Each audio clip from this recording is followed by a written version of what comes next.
இவர் ஒரு பொம்மை முதலமைச்சர். என்ன பேசுறாருன்னு அவருக்கே தெரியாது. பொம்மைக்கு சாவி கொடுத்தா டக்கு டக்கு டக்குன்னு கை தட்டும் பாருங்க. அது மாதிரி இருக்கிற முதலமைச்சர் தான் நம்ம தமிழ்நாட்டுக்கு கிடைக்கப்பட்ட முதலமைச்சர்.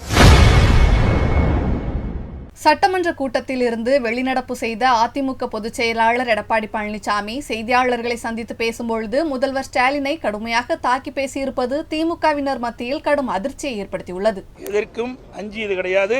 நான் மட்டுமல்ல, அனைத்து இந்திய அண்ணா திராவிட முன்னேற்ற கழக அத்தனை தொண்டனும் எதற்கும் அஞ்சியது கிடையாது. நிர்வாகிகளும் அஞ்சியது கிடையாது. அதாவது இவர் திரு ஸ்டாலின் பேசுறார், தெரிஞ்சு பேசுறாரா, யார் பேசுறாரு, தெரிஞ்சு பேசுறாரா தெரியாத பேசுறாரா தெரியல.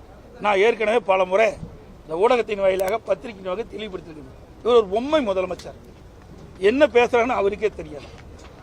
பொம்மைக்கு சாவி கொடுத்தா டக்கு டக்கு டக்குன்னு கை தட்டும் பாருங்க. அது மாதிரி இருக்கிற முதலமைச்சர் தான் நம்ம தமிழ்நாட்டுக்கு கிடைக்கப்பட்ட முதலமைச்சர். கச்சத்தீவை யார் கொடுத்தது? யாருடைய ஆட்சியில் தாரை வார்க்கப்பட்டது? அதையெல்லாம் மறைக்கிறார் இவரு. எதை சொல்லி மறைக்கிறார். 1974 தான் கச்சத்தீவு இலங்கை அரசுக்கு தாரை வார்க்கப்பட்டது. அப்போது யாருடைய அரசாங்கம்? திமுக அரசாங்கம். கொடுத்தது அவர்கள். இன்னைக்கு ஏதோ மற்றவர்கள் பழி போட்டு இவர் தப்பிக்க பார்க்கிறார். செஞ்சது பூரா தமிழ்நாட்டுக்கு துரோகம் செஞ்சது திமுக. திமுக அரசாங்கம் நாட்டு மக்கள் அத்தனை பேருக்கு தெரியும். அது மட்டும் இல்ல,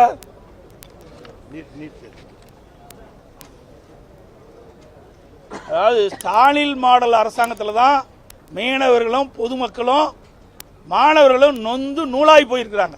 இது அவருக்கு பாவம் தெரியல. செய்திகளை உள்ளது உள்ளபடி தெரிந்து கொள்ள ரெஃப்ளெக்ட் நியூஸை சப்ஸ்கிரைப் பண்ணுங்க.